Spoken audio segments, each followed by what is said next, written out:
Where's My Hookah? What is up, everybody? Rob back here with DudeWhere'sMyHookah, bringing you guys yet another hookah tobacco review. And today let's head back to the Fumari coffee shop with their Mochaccino flavor.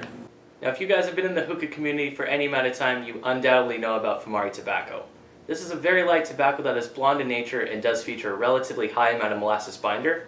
But what makes Fumari a household name is the fact that not only beginners can enjoy it, but also hookah enthusiasts as well. And Mochaccino is certainly no different. So, being completely transparent with you guys like I always am, I am not a big coffee person. I enjoy espresso every now and then, I like tiramisu, but for the most part, you won't catch me at Starbucks, you won't catch me drinking a cup of coffee, but I do feel like that does give me a little bit more of an outside perspective on this flavor, so you guys can take that for what it is. And let me jump into the smell for you guys and give you my honest opinions on what an outside perspective on the smell would be. So obviously, Mochaccino, you're going to be hit with some mocha. To me, mocha just smells like chocolate and coffee, and that's exactly what I'm getting with this, but there is also like a buttery tone too, almost associated with, for lack of a better term, tiramisu, honestly. So this is quite out of the box as compared to, say, Morning Glory from Trifecta, Orange Seville Coffee, and Spice Chai kind of flavors, but I do feel that that is excellent because for guys like me, those aren't my forte, but this flavor is certainly very good and I have been enjoying it so far, but let me get into the taste and setup now. Today's setup for the video is my Sahara Smoke Anubis vase. Sitting on top of that I do have the Pharaoh's Catalyst stem. On top of everything I do have the Goodfella V3 bowl, the original Cloud Lotus, and 3 Cocoa Worth flats inside. And the hose I'm using today is the Hookah Hot Spots Luxe hose.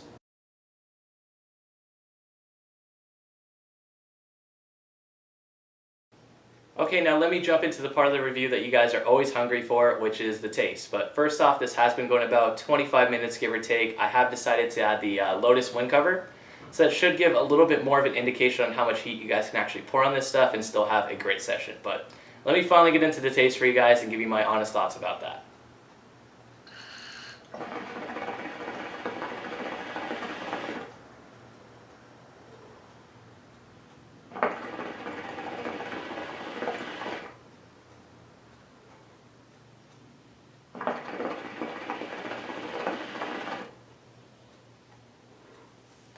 So about 25 minutes to the half-hour mark, it's still a lot of the mocha coming through, which is primarily like that chocolate coffee kind of vibe.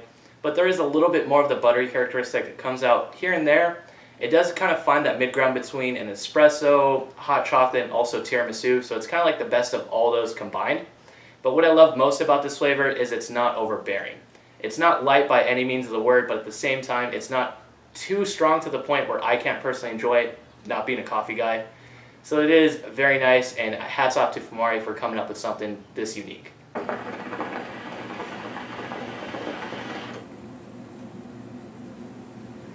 So in summary, Fumari's Mochaccino flavor is kind of like the greatest hits of all the coffee world. You do have notes of tiramisu, spice chai, hot chocolate, and obviously coffee. What makes it unique is the fact that it isn't too bold to where it'll alienate the non-coffee drinking community. As for mixology, you guys can mix this with spice chai, mint chocolate chill, mint, citrus, and even double apple flavors, and truly make your local barista go home and rethink their life.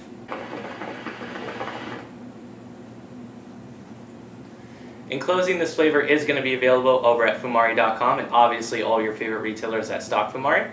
And trust me when I say this flavor is going to be a huge hit at all your fall and winter get-togethers, and you guys will not want to miss out on this. But thank you guys for watching, and I will catch you guys on the next one.